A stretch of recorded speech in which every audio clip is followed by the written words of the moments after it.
Hallo und herzlich willkommen bei Sugar Princess. Heute zeige ich euch ausnahmsweise mal am Freitagabend meine Muttertagstorte für das Jahr 2024. Es ist eine wunderschöne Torte, bestehend aus meinem Schokobiskuit und gefüllt mit einer leckeren, fruchtigen Erdbeersahnecreme, getoppt mit Himbeeren und natürlich schön dekoriert. Wie in jedem Video müsst ihr die Zutaten nicht mitschreiben. Ihr findet sie hier unten unter dem Videotitel in der Beschreibung. Oder auch hier auf dem kleinen i ist das Rezept direkt verlinkt. Ihr könnt das Rezept auf meinem Blog nachlesen und ausdrucken. Den Schokobiskuit backen wir uns natürlich vor und lassen ihn etwas auskühlen. Und dazu gibt es auch mein bekanntes Schokobiskuit-Video. Den einfach als erstes backen. Am besten natürlich jetzt noch heute, nachdem ihr das Video gesehen habt. Freitagabend den Biskuit backen, Samstag füllen, Sonntag dann final dekorieren. Und dann ist das ziemlich stressfrei. Wir starten dieses Video mit der Zubereitung unserer Erdbeersahnecreme. Für diese wunderbare Torte verwende ich jetzt ausnahmsweise mal rote Gelatine. Das verstärkt noch die Farbe unserer Creme. Also 8 Blätter Gelatine in kaltem Wasser einweichen. Und ihr könnt selbstverständlich auch Vegatine verwenden. Ein bisschen runterdrücken und einfach so ein bisschen beiseite stellen. Und ich lege die Blätter nicht in einem dort rein, sondern so ein bisschen versetzt. Dann quellen sie besser und lassen sich auch besser wieder lösen dann, sonst verklebt das Ganze so zu einem Klumpen. Beiseite stellen. Für die Creme habe ich mir 500 Gramm tiefgekühlte Erdbeeren auftauen lassen. Das geht so in etwa 2 bis 3 Stunden bei Zimmertemperatur oder ihr könnt sie auch ins Auftauprogramm in die Mikrowelle stellen. Und die werden wir jetzt einfach gerade durchpürieren und wenn ihr mögt, könnt ihr sie durch ein Sieb streichen. Das muss man aber nicht. Ich püriere sie gerade. Und die pürierten Erdbeeren oder selbstverständlich könnt ihr auch andere Beeren verwenden, Himbeeren oder eine Mischung, also was ihr da habt, es sollten nur 500 Gramm sein, kommen in eine Schüssel. Und nun haben wir hier die schön gequollene Gelatine. Die drücken wir uns natürlich aus. Schön einfach zwischen den Fingern so das Wasser gerade ausdrücken. Dieses Wasser kommt weg. Und dann gebe ich die Gelatine in ein kleines Schüsselchen. Ihr könnt sie auch in einen Topf geben und ich lasse sie mir in der Mikrowelle 10 Sekunden, 15 Sekunden maximal schmelzen. Sie darf nicht kochen, sonst funktioniert eure Creme nicht. Im Gegensatz zur Agatine. Agatine muss kochen. 2 Minuten sprudelnd, aber die Gelatine darf nicht kochen. Also gerade auflösen. Und nach 15 Sekunden bei 900 Watt ist sie bereits aufgelöst. Also das geht wirklich schnell. Und da sie jetzt natürlich etwas warm ist, müssen wir sie angleichen. Und zwar nehmen wir uns jetzt einfach 3 bis 6 Esslöffel von dem Erdbeerpüree und rühren es da rein. Sodass sich die Temperatur dann angleicht.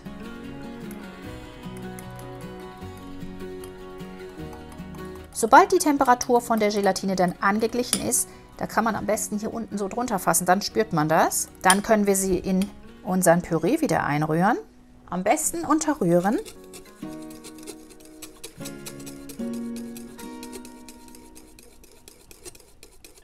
So, die Gelatine ist schön verrührt und ihr seht, dass sich die Farbe intensiviert hat. Wir geben jetzt noch Zucker und Vanillezucker hier hinzu oder Vanillepaste und zwar nach Belieben. Ich gebe jetzt mal so ein bisschen was erst dazu und teste dann, ob es mir schmeckt. Und den Rest des Zuckers gebe ich in die Sahne und dann wird das schön passen. Ich habe jetzt hier 150 Gramm Zucker, den kann man aber auch reduzieren. Dann geben wir noch etwas Vanillepaste oder Vanillezucker hinzu. Ich gebe mal einen Teelöffel hinzu und rühre das gerade noch mit rein. Und den restlichen Zucker gebe ich dann noch in die Sahne. Die werden wir uns jetzt gleich aufschlagen. 400 Gramm kalte Schlagsahne schlage ich mir jetzt mit dem restlichen Zucker steif. Den lasse ich gerade einrieseln, den könnt ihr aber reduzieren, je nach Geschmack.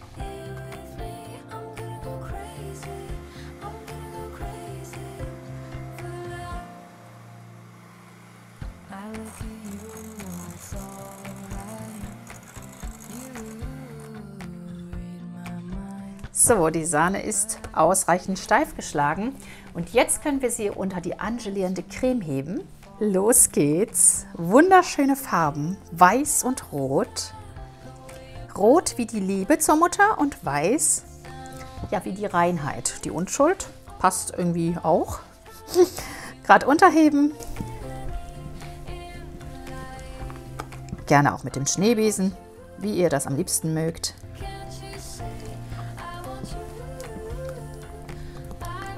Wunderschön.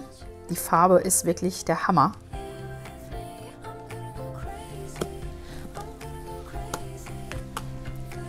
Und die Creme ist jetzt relativ süß. Also man kann sie auch nur mit 100 Gramm Zucker machen. Nehmen wir mal den Schneewesen. Das geht auch gut. Also da nehmt ihr einfach das, was ihr am liebsten verwendet.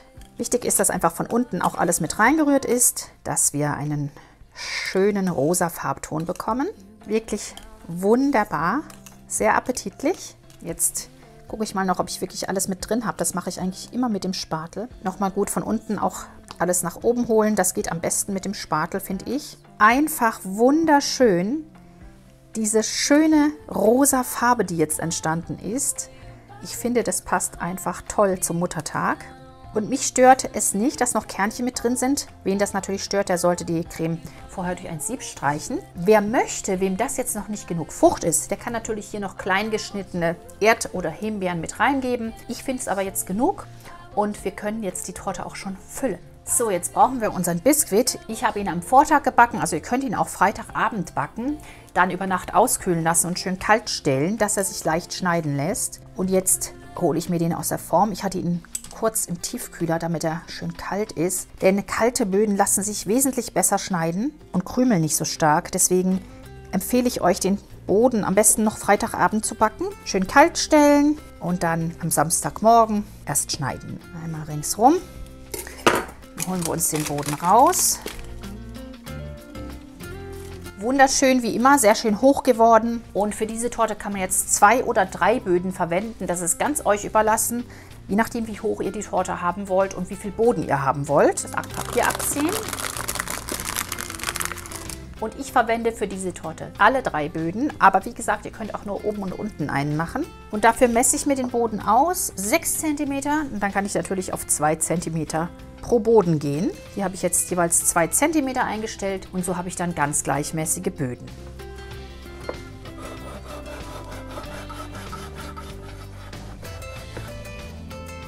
Sollte er irgendwie bockig sein innen drin, dann einfach nochmal rausgehen, bisschen drehen und nochmal ansetzen.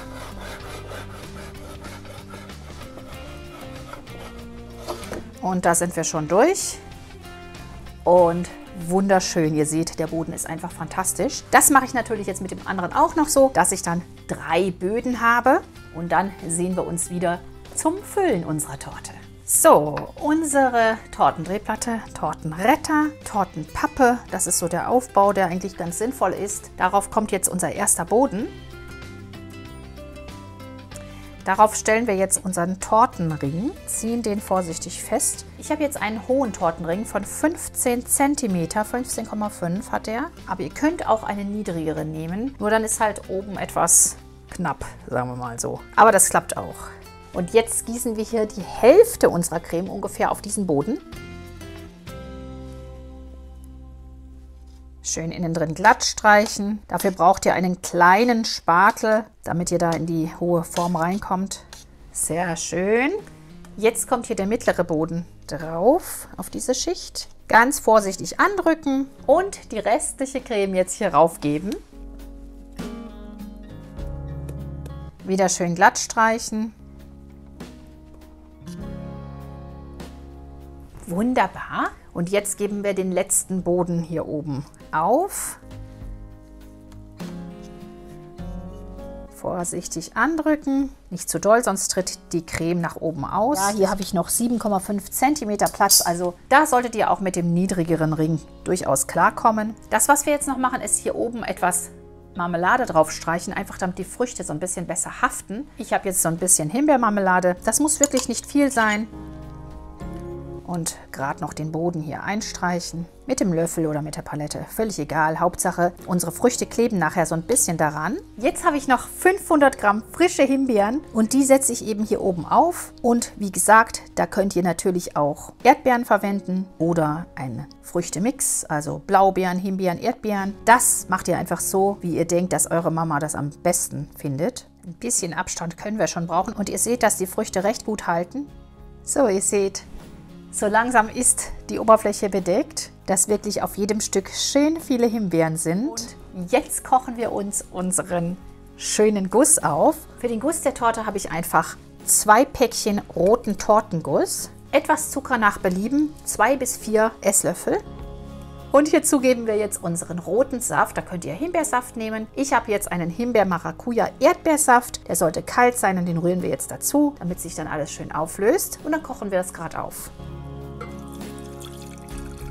Erstmal so ein bisschen nur, gerade verrühren und dann einfach den Rest dazugeben.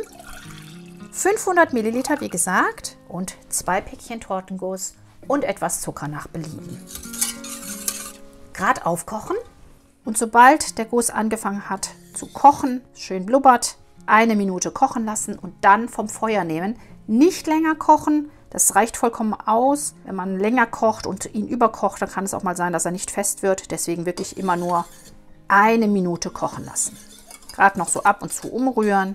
Und ihr seht, er wird wunderschön, hat eine tolle Farbe. Der Guss ist fertig, wir können ihn runternehmen vom Feuer und ihn dann etwas abkühlen lassen, aber nicht zu lang und dann auf die Früchte geben. Nochmal schauen, dass alle Früchte nicht ganz bis zum Rand gesetzt sind, dass der Guss auch schön wirklich den Rand ausfüllen kann. Denn sonst, wenn die Früchte ganz an der Wand sitzen, dann wird der Guss nicht richtig ausgeprägt außenrum und wir haben dann nicht so eine schöne Wand, wie wir haben könnten. Und los geht's.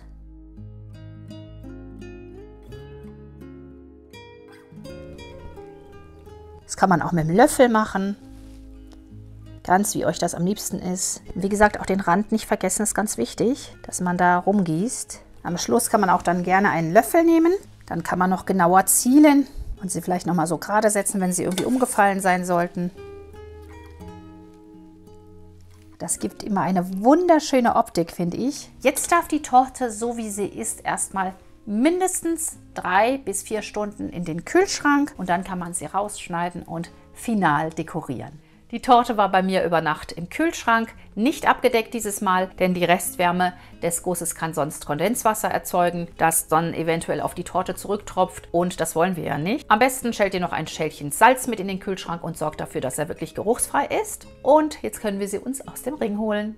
Einfach mit einem scharfen, langen Messer vorsichtig am Rand entlang schneiden.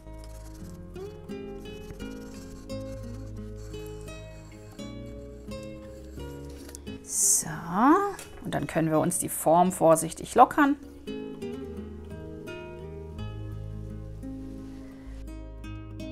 Und da ist unser wunderschöner Rohling. Das ist ja schon mal sehr, sehr vielversprechend. Ich finde eigentlich, man könnte ihn so schon auf den Tisch stellen. Wäre gar kein Problem. So, dann können wir das gute Stück einstreichen, wenn ihr es denn wollt. Ich habe Sahne steif geschlagen, so etwa 350 Gramm mit 2 Päckchen Sahnefest und 2 Päckchen Vanillinzucker, dass sie schön weiß bleibt. Wenn man Vanillezucker nimmt, hat sie immer so dunkle Pünktchen. Das will ich in dem Fall jetzt nicht haben. Ja, und jetzt kommt hier draußen erstmal unsere erste Schicht, dass wir alle dunklen Krümel gebunden haben. Und dann kann man nochmal drüber gehen, dass man wirklich eine weiße Außenschicht hat. Und gerne auch bis hier oben an den Rand streichen. Das ist die erste Schicht. Alles ist gut eingestrichen, es schlägt nichts durch. Jetzt kommt unsere zweite Lage drauf. Einfach nochmal alles ringsrum einstreichen und dann final abziehen.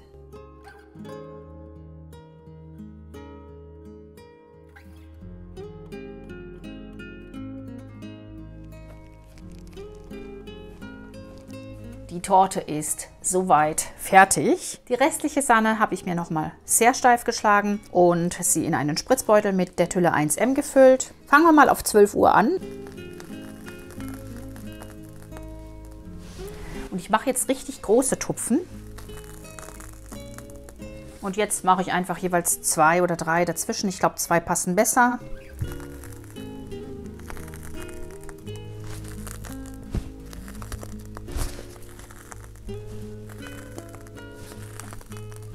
Und die letzte.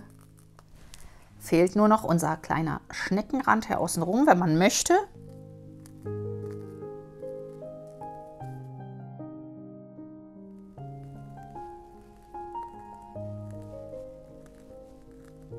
So, und zuletzt kommen noch unsere Schokoherzen oben auf jedes Stück.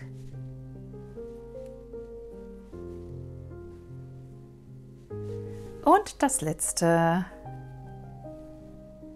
Sieht schon mal super süß aus. Allerdings kann ich mich doch von diesen Blütchen nicht trennen und werde sie noch auf der Torte verteilen. Das finde ich super süß, gerade für den Muttertag. Und außenrum werde ich jetzt auch noch einige Blüten einfach draufsetzen. Das sieht sehr schön verspielt aus. Gerne abwechselnd, auch oben und unten und vielleicht auch mal eine in der Mitte. Es muss nicht ganz symmetrisch sein. Wunderschön verspielt sieht jetzt unsere Torte aus und wir können sie gemeinsam probieren. So, der Tisch ist schön gedeckt. Es gibt einen leckeren Tee.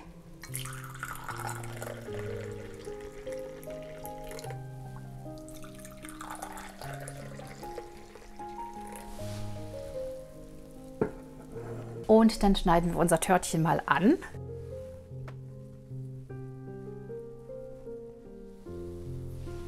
Geht gut durch.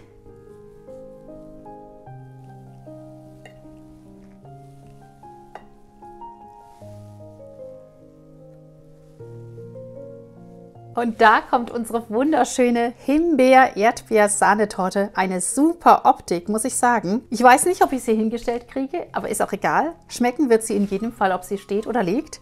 So, der schönste Part wie immer, das Probieren. Ich habe 2 Stücke abgeschnitten. Irgendwer in der Familie wird sich sicherlich bereit erklären und ganz wild darauf sein zu probieren. Es sieht super schön aus, auf jeden Fall.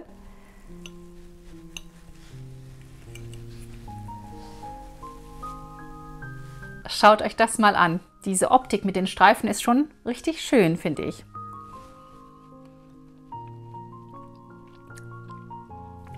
Schmeckt sehr lecker.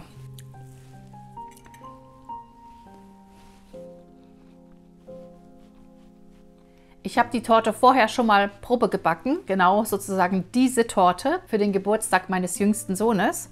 Und zwar mit einem hellen Boden. Und ich finde sie mit dem dunklen Boden noch besser. Sie ist wirklich traumhaft lecker. Mir läuft hier das Wasser im Mund zusammen. Es ist wirklich der Knaller. Ich sag euch, für den Muttertag genau das Richtige. Fluffige Böden, die süße Erdbeercreme, die Himbeeren, die etwas säuerlich sind, so obendrauf. Also das ist eine Mega-Kombination. Einfach traumhaft lecker. Das war meine Muttertagstorte für das Jahr 2024. Habe ich ja doch noch geschafft, eine zu backen und euch eine Idee zu präsentieren. Ich hoffe, sie hat euch gefallen und ihr backt sie für eure Mamas nach. Und wenn ja, dann schickt mir gerne danach eure Fotos auf Facebook oder Instagram. Die Links dazu findet ihr wie immer hier unten unter dem Videotitel in der Beschreibung. Dort findet ihr auch alle anderen wichtigen Links, vor allem auch den Link zu meinem Blog zum Rezept, zum Nachlesen und zum Ausdrucken. Und wir sehen uns hier nächste Woche wieder am Sonntag um 10 Uhr mit einem neuen Torten- oder Kuchenvideo. Und ich muss sagen, ich überlege mir gerade, ob es nicht sowieso besser wäre, auf Freitagabend zu gehen. Ob das für euch besser wäre, vielleicht könnt ihr es mir mal reinschreiben. Wollt ihr eigentlich die Videos lieber Freitagabend haben? So wie heute quasi, damit ihr dann für den Sonntag backen könnt. Schreibt es mal alle gerne in die Kommentare und wir sehen uns aber nächste Woche, denke ich doch, erstmal wieder am Sonntag. Bis dahin macht's gut. Einen schönen Muttertag euch allen. Tschüss!